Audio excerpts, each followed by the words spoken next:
4.5 4 class 9th का math है ये। अगर आपने पिछली क्लासेज अच्छे से की हैं, खासकर एक्सरसाइज 4.4, तो ही आप इस क्लास को अच्छे से समझ पाएंगे। तो चलिए करते हैं शुरू। अगर आपने पिछली क्लासेज नहीं देखें तो ज़रूर देखें। हमारा पहला सम ये है, हमारा पहला सम है।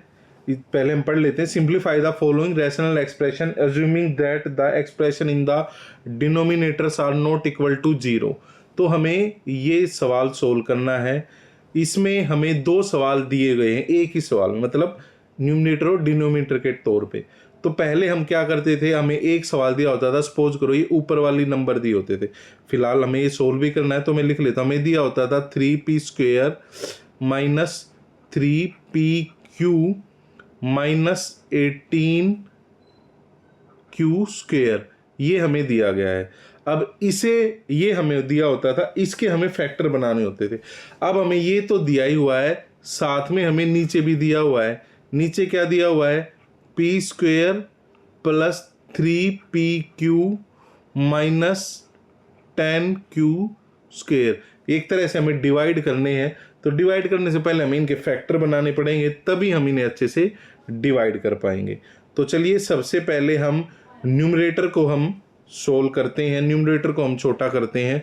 तो न्यूमरेटर हमारा क्या है, हमारा है 3p² minus 3pq minus 18q²। तो ये हम करते हैं। तो सबसे पहले हमें तीनों में कॉमन बाहर निकालते हैं। इसमें 3 कॉमन है, तो 3 कॉमन बाहर निकालेंगे तो 3, ये बन जाएगा p² माइनस pq माइनस ये आ जाएगा 6q²। तो ये हमने कॉमन बाहर निकाल लिया। अब ब्रैकेट के अंदर जो भी बचा है इसको फैक्टराइज करते हैं हम। अब इसमें हम फैक्टराइज जब हम करेंगे तो ये जो है, जैसा कि हमें पता है, हम टर्म 1, टर्म 2, टर्म 3, 1 और 2 का मल्टीपल और ऐसा नंबर ढूंढना है ए और बी जिसे हम प्लस करें तो ये पी क्यू आ जाए और मल्टीप्लाई करें तो पी क्यू मतलब 1 + 3 की टर्म आ जाए। तो अब हम ऐसा नंबर कैसे ढूंढे, माइनस के नंबर हैं तो एक बड़ा नंबर, अगर आपने देखो मैं फिर कह रहा हूँ पिछली क्लास देखी होगी तो ही ये चीज़ें समझ आएंगी। तो हम क्या करेंगे, इसके लिए हमें मिल गया 3 और 2। जब हम 3 और 2 को गुना करते तो -3 × 2 तो -6 मिल जाता है, जो कि हमारी पहली टर्म है। ठीक है, और जब हम इसे माइनस करेंगे -3 और +2 तो ये आ जाएगा -1, जो कि हमारी दूसरी टर्म है। अब मैं आपको ये इसके बीच में पुट करके दिखाता हूँ। तो चलिए मैं करता हूँ अभी। ये क्या आ जाएगा, ये आ जाएगा p² माइनस 3pq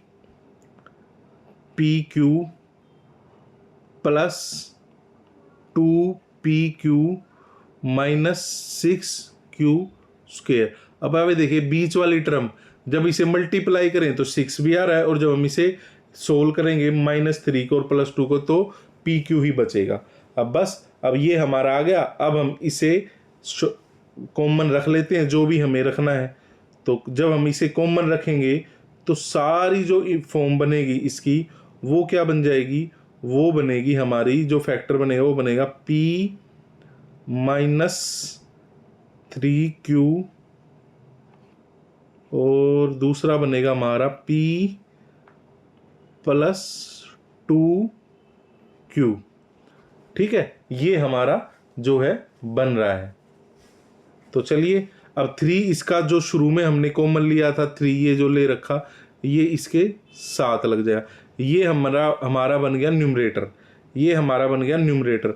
अब जो डिनोमिनेटर है वो भी इसी तरह हमें करना है। डिनोमिनेटर क्या है हमारा, मैं लिख लेता हूँ अलग कलर से।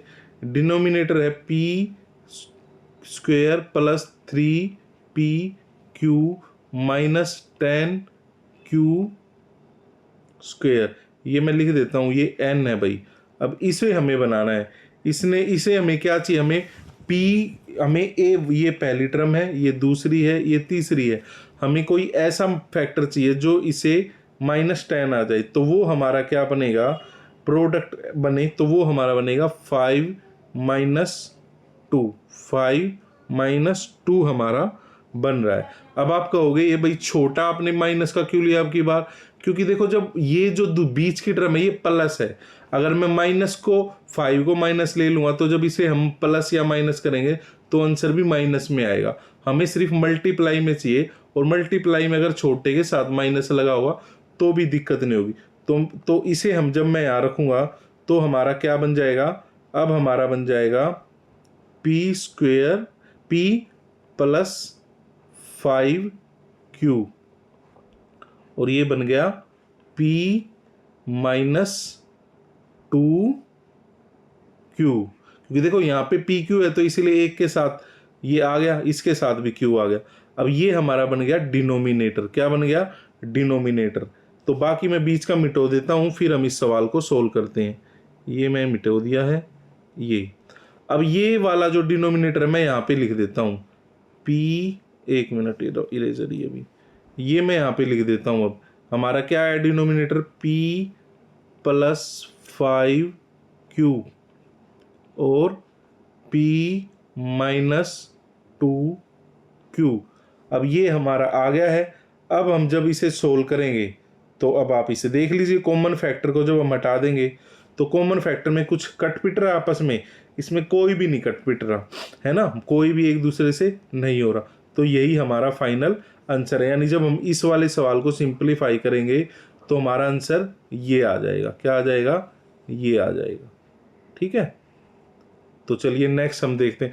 हो सकता है आपको ये टफ लग रहा हो भी, लेकिन जब तक आप नेक्स्ट सवाल नहीं कर लोगे, मतलब लास्ट वाले सवाल नहीं देखोगे, एक्सरसाइज 4.4 अच्छे से नहीं समझोगे तो आगे आपको चीज़ें समझ में नहीं आएंगी।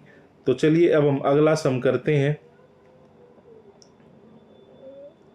ये जो है अब हम कर रहे हैं सेकंड सम। क्या कर रहे हैं, अब हम कर रहे हैं सेकंड सम। तो मैं पहले लिख लेता हूँ, न्यूमरेटर ऊपर लिख रहा हूँ n3 minus 3n square m plus 3nm square minus m3। जब आप इस न्यूमरेटर को देख रहे हो तो कुछ आपको समझ आ रहा है ये क्या है, ये कहीं ना कहीं a माइनस बी का क्यूब है, a माइनस बी का क्यूब है। यहाँ पे a जो है वो क्या है, a बराबर किसके है, a बराबर है n के, और b बराबर किसके है, b बराबर है m के, b बराबर किसके है, m के। तो ये हमारा सिंपल सा बन गया है। तो न्यूमरेटर हमारा क्या बन गया है। बाकी आप सवाल में जैसे मैंने 4.4 में करके बताया था, आप इसको लिखना है जैसे ये मैंने लिखा है, तो उसके बाद ये टर्म भी आपको मेंशन करनी है। ये कैसे होगी, 2, ये टर्म कैसे मेंशन होगी, ये हमारी होगी, ये मैं 2 लिख रहा हूँ, 3a स्क्वेयर b, ये किसके इक्वल है, यहाँ पे ये है 3n स्क्वेयर b। उसी तरह 3ab स्क्वेयर इक्वल किसके है, 3nb स्क्वेयर के। तो इस तरह आपको प्रॉपर ये करना है। ठीक है, तो चलिए अब हमारा न्यूमरेटर क्या मिल गया, फाइनली न्यूमरेटर हमें मिल गया n माइनस एम का क्यूब। अब हमें ढूंढना है डिनोमिनेटर। तो डिनोमिनेटर मतलब ढूंढना नहीं है, सोल्व करना है। तो डिनोमिनेटर में क्या दे रखा है, 5m square minus 10mn minus 5n square. तो ये हमें क्या दे रखा है, हमें ये दे रखा है। अब इसको देखने से आपको कुछ लग रहा है, अगर हम इसमें से 5 कॉमन ले लेते हैं, अगर मैं इसमें से 5 कॉमन ले लूँ, ये मैंने 5 कॉमन ले लिया। अब m स्क्वेयर, देखो सीधी बात है, ये m और n तो हमारी समझ आ गई, लेकिन ऐसा कोई भी नंबर नहीं है जो 5 अपने आप में परफेक्ट स्क्वेयर नहीं है, तो इसलिए मैंने 5 को कॉमन ले लिया। तो यहाँ पे आ गया 2mn, अब n स्क्वेयर। अब आप इस वाली टर्म को देखो, ये क्या है, अब ये कहीं ना कहीं आपको a माइनस बी का स्क्वेयर नहीं दिख रहा। अगर हम उसे करें तो यही तो है a स्क्वेयर, ये प्लस में है भाई, ये प्लस है, a square minus 2ab plus का b स्क्वेयर है ना, ये इसी तरह दिख रहा है। तो यहाँ पे a क्या है, a हमारा m है, और b क्या है, b हमारा n है। तो हमारा निकल के क्या आ गया, ये आ गया a माइनस बी का होल स्क्वायर और साथ में इसके 5 क्या है वो हमने कॉमन लिया था तो होगा। अब ये हमारा आ गया डिनोमिनेटर। जब आप इसे सोल्व करेंगे, ये मैं बीच का मिटो देता हूँ भाई, जब हम इसे सोल्व करेंगे तो क्या आएगा, अब मैं दिखा देता हूँ आपको। तो चलिए अब हम इसे सोल्व करने जा रहे हैं।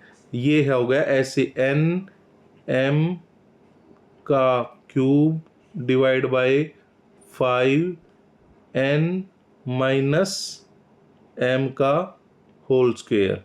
ठीक है, अब जब ये हम इसे लेके जाएंगे तो क्या आंसर आ जाएगा हमारा, जब हम इसे सोल्व करेंगे तो जब हम इसे सोल्व करेंगे तो 5 हमारा कॉमन फैक्टर है। अब ये माइनस, आपको पता है जब डिवाइड में होता है तो पावर जो है वो माइनस हो जाती हैं, पावर जो माइनस हो जाएंगी, ऊपर 3 है नीचे 2 है। तो जब हम इसे माइनस करेंगे तो हमारा आंसर आ जाएगा n minus m bracket upon में 5।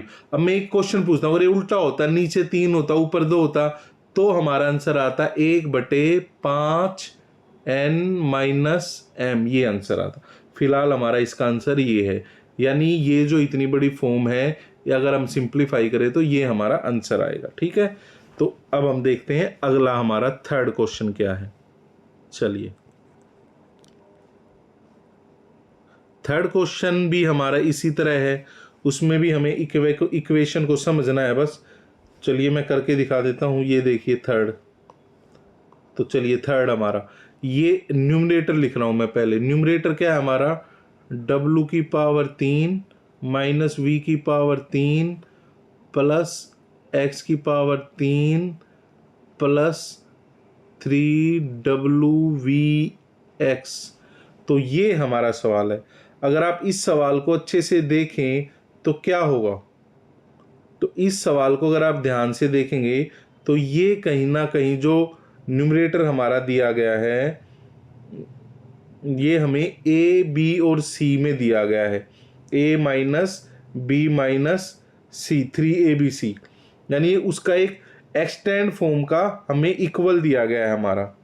ठीक है ना, ये मैं आपको आइडेंटिटी लिख के दिखाता हूँ। ये कौन सी आइडेंटिटी क्या दिया हुआ है, ये हमें दिया हुआ है a का क्यूब प्लस b का क्यूब प्लस c का क्यूब माइनस 3abc।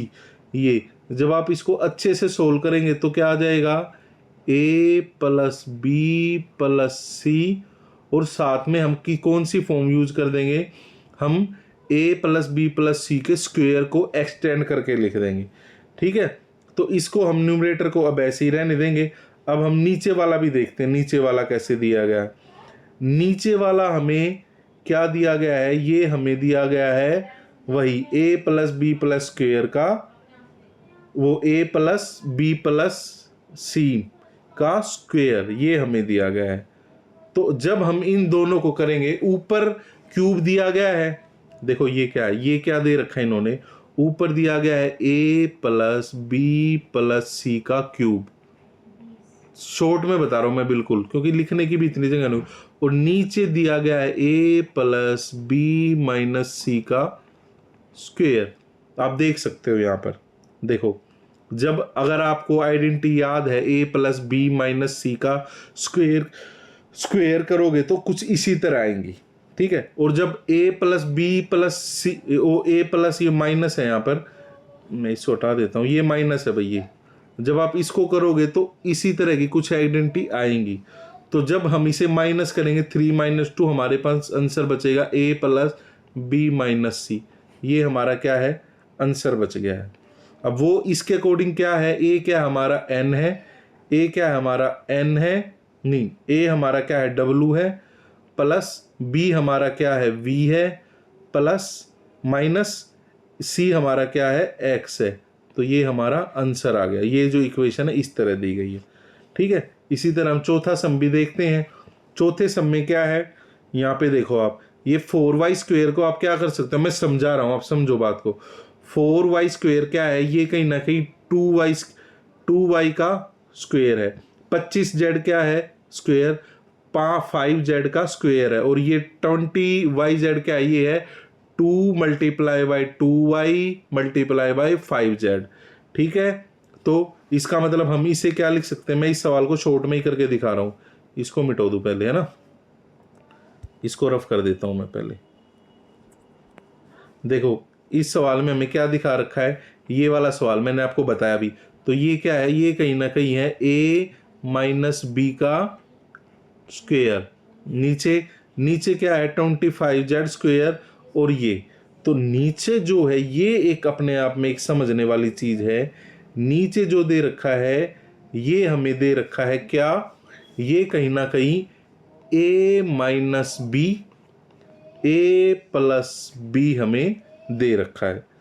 तो जब आप इसे रखेंगे ऐसे a माइनस बी का स्क्वेयर, तो ये a कट के क्या हो जाएगा, ये a माइनस बी, और नीचे क्या बचेगा a प्लस बी, ये हमारे पास बच जाएगा।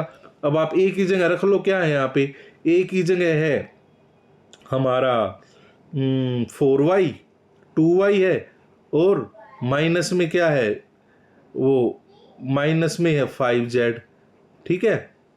और इसी तरह नीचे देखो, लेकिन आप सोचने की बात ये है, आप माइनस का जेड यहाँ पे नहीं बना सकते। अब देखो ये ट्रिक की चीजें हैं, यहाँ पे जेड प्लस का और नीचे भी प्लस का है, लेकिन आपके ऐसे लिखने से अगर आप बी मानते हैं तो ये जेड जो है ये माइनस का बन जाता है, तो हम ए को मानना पड़ेगा 5z और माइनस 2y, और नीचे भी इसी तरह आ जाएगा 5z प्लस में 2y, क्योंकि ए भी हमें दिया नहीं हुआ, हम अपने अकॉर्डिंग कुछ भी मान सकते हैं, ठीक है, इसमें कोई ज़रूरी बात नहीं। तो ये हमारा क्या आ गया, आंसर आ गया, ये हमारा क्या आ गया, आंसर आ गया, ठीक है। तो चलिए अब इसी तरह हमारा फिफ्थ सम भी है, फिफ्थ सम में हमें अगली आइडेंटिटीज दी हुई है, इसी तरह हमारा फोर्थ सम भी है, ये दोनों मैं आपको होमवर्क के लिए दे रहा हूँ। अगर इसमें कुछ डाउट आए तो मुझे बताना, मैं इसके ऊपर क्लास बना के आपको दोबारा समझा दूंगा।